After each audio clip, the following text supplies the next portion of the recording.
Здравствуйте, меня зовут Андрей, я являюсь представителем научно-производственной фирмы Incomc. В сегодняшнем видео я хочу вам рассказать об устройстве с регулятором для предупреждения и лечения храпа. Аббревиатура UPR-LH, торговая марка Extralor. На современном рынке данное устройство представлено в двух упаковках. Современная упаковка картонная, с белым контейнером внутри. Я сейчас вам открою и продемонстрирую его.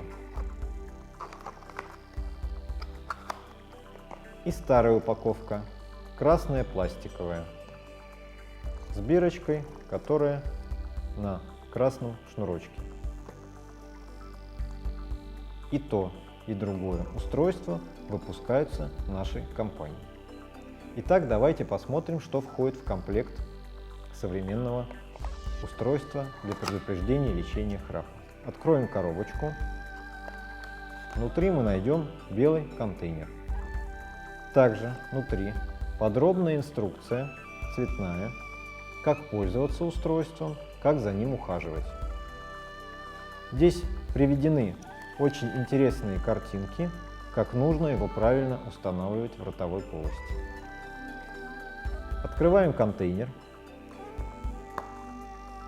Внутри мы находим первую деталь – это ложечку. Второе – загубник. Третье – экран.